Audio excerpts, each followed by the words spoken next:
Hi folks, this is Jay. Hope you're okay today. Hope everybody's okay. We're just doing a video on atheism and the scientific method. The atheists love to paint Christianity in a very negative light, as if Christianity is illogical, as if Christianity is unscientific. And this is just complete utter dishonesty and madness from atheists to try and paint Christianity like that. Christianity was involved, as I've said before, in the development of the scientific method. So this kind of pinning on us that we're not logical or anything like that is just ridiculous when Christianity has been influential in the development of science. So any of the atheists today will say, well, we have the scientific method, you Christians don't, which is nonsense, and we provide logical scientific reasons for our beliefs and you don't. Now this is just a complete utter fallacy, because many atheists will have beliefs that they can't account for, beliefs that they're not logically with. Everybody's got logical inconsistencies, etc. So they're just not being honest. But anyhow, I had this debate with this guy called Make It Explicit. I have to say his name because you're going to see his name anyway on the comments. And I made this video and he says, Travis says, people criticise you not because of lack of love or some of the warm fuzzy feeling, but because they have a concern for truth and intellectual honesty. Now, I have given articles and books and things for these atheists to read, and most of them have never gone and looked at them, come back to me and talked to me about it. So I'm sorry, that's just not on it. That's not true what MIE is saying.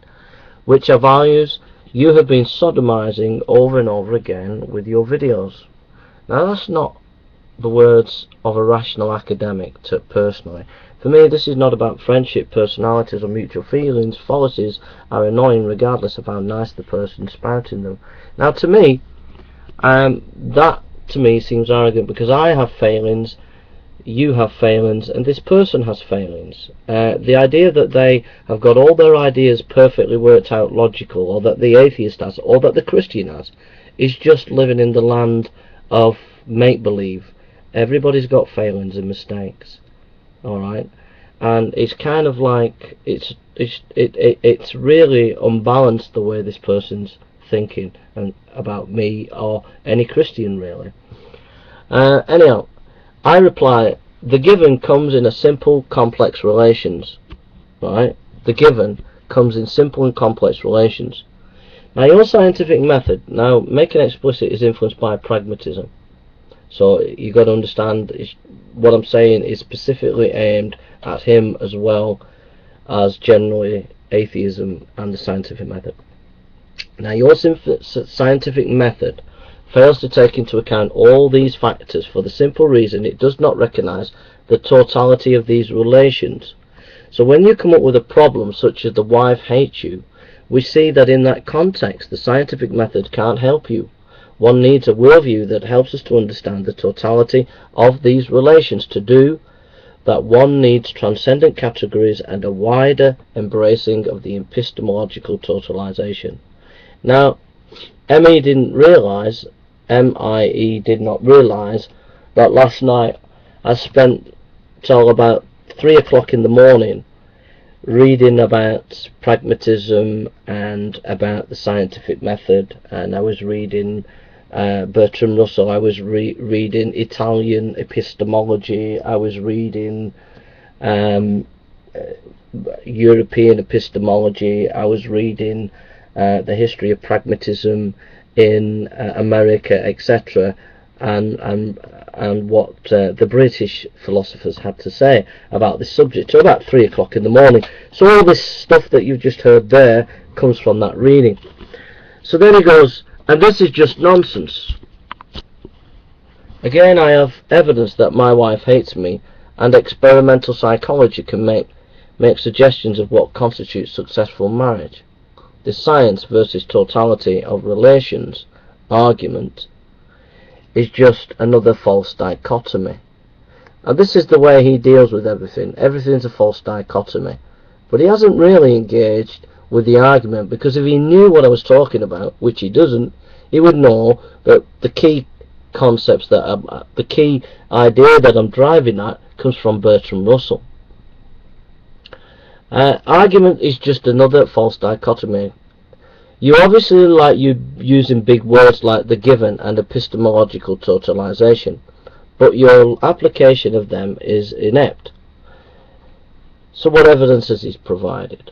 What logical argumentation has he provided? He hasn't provided anything, but he's given words like inept,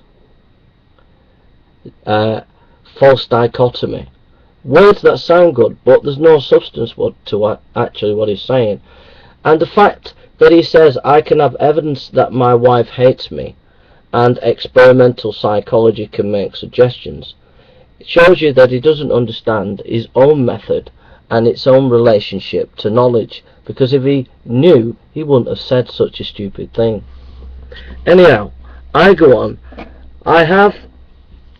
In quotes, quoting him, I can have evidence that my wife hates me and experimental psychology. So I try to help Emmy out here, because I'm realizing that the guy really doesn't know what he's talking about. So I thought I'd help him out and unpack it for him.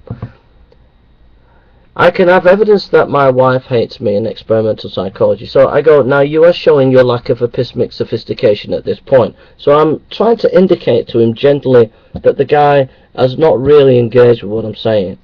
The argument I'm using are from very famous philosophers. They have also been used by a number of philosophers. Again, I'm trying to help him. I'm trying to indicate to him that what I'm saying is coming from a place, and he doesn't realise it. The fact that you can't see that, your lack of ability to engage in these arguments shows, I'm sad to say, Emmy, epistemological dogmatism. Engage and stop being dogmatic. Alright?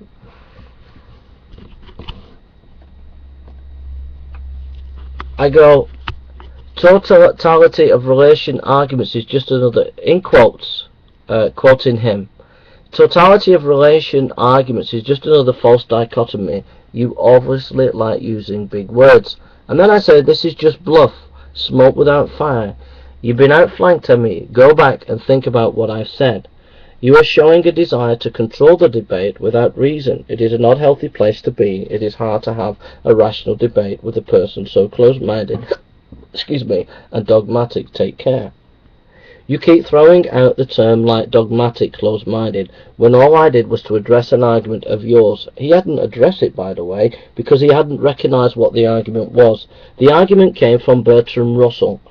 And because I know that making explicit is influenced by pragmatism in his epistemology and its relation to science, the key word within all the discussion is the relationship between cause and effect. And he never really understood, making explicit, that his position emphasizes more the issue of effect. And when I was using the example of a wife having the thoughts that she hates a husband, but the effects, the actual effects, are working perfectly well, it was to expose the problem of the relationship between cause and effect within his system. But he never even understood the issue. He never even realised what was being put. And it was taken from Bertrand Russell. When he was writing about John Dewey and pragmatism and the scientific method used in relation to develop morality. Now, Making Explicit never even spotted all this and just comes bluffing his way through the whole issue.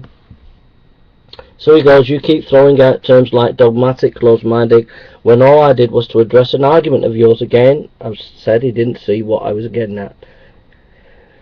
Now, someone who claims to know what he's talking about in this issue, he obviously didn't really know. He didn't spot the key point that I was getting at. Showing you why I think it's nonsense. If you practice what you preach, you now come back with a better argument instead of whining and projected. At this point, I realised that M.I.E. was just bluffing, that he really didn't know what he was talking about. He really didn't know what the issues were. And this is what you get with these atheists. A lot of these atheists is they'll come at you with high-sounding words. They'll try to bluster you. I had a big debate the other day. I will not say who it was. They're generally on a show, an atheist show, blog show, and I like the person, I respect the person, but we had a 4-hour debate, private debate. The guy phoned me up, and he wanted to throw an argument against me, and we had a chat, and we had a 4-hour debate, and it went on for 4 hours privately. He didn't record it, I didn't record it, and we just had this debate. And what came to my attention is some of the arguments this person was using were very similar to what atheists generally use. But this person was quite nice and quite friendly, but what I found that the same arguments that he was using are often used by a large majority of atheists on YouTube, and they do it in an aggressive, dogmatic way. And fortunately, this atheist was willing to listen and engage, but unfortunately you get a large amount of atheists that are not willing to engage and listen. So he says, you keep throwing out your terms like dogmatic, closed-minded, when all I did was address an argument of yours. Again, I come back to this, he didn't. He blustered his way through with a few comments. He didn't actually engage in the argument because he never spotted what the argument was about, really. He never really fully understood the epistemic complexities of this debate and discussion that was needed to unpack what was being said. Okay? You have shown, so I reply, you have shown a lack of ability to argue on this and your lack of knowledge on the subject. He did. He failed to unpack what I was saying, to critically analyse what I was saying. There was no real critical analysis in what I had actually said. He just tried to bluster the situation. My arguments came from Bertrand Russell and a few thinkers. They came from Bertrand Russell, they came from an American philosopher, another continental philosopher, etc. The game is up, ME. You are a fake. You failed to address what has been some standard arguments against your kind of thinking. And the whole core of my argumentation was a standard argument taken from Bertrand Russell. That was what I used against ME. And MIE never spotted it, never realised it, and never engaged with it. Now, because I'm strong-minded, because I never give up easily,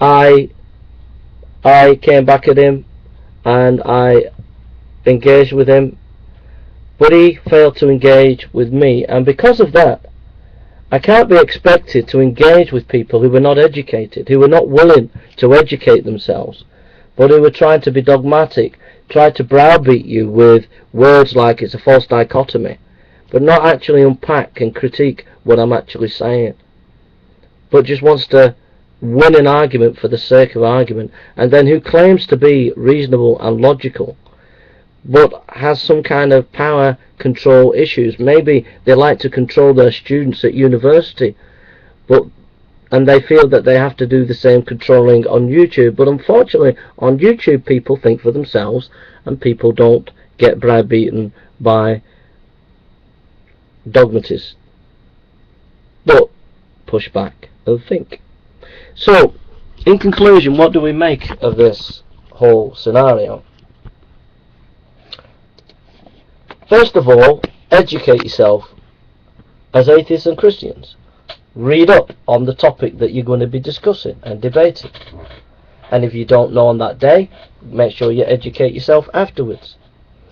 Engage with people's arguments and chew them over and think them through and critique them in a negative and positive way. Don't make dogmatic statements like it's a false dichotomy and then you've finished the issue. But actually engage with what the person is actually saying. Be willing to be wrong. Be willing to change your perspective. This is the sign of culture in education. This is what I stand for, and this is what I want to stand for. And I want to get away from dogmatic atheism, and I also want to get away from this kind of dogfight mentality, because it's not good. We've got to educate ourselves and engage in rational discussion and debate, and be willing to learn from each other in this endeavour. So thank you for listening, but I believe that Christianity has the right position to take on all these issues. But The good thing is we can learn from each other in the dialogue and debate. Take care.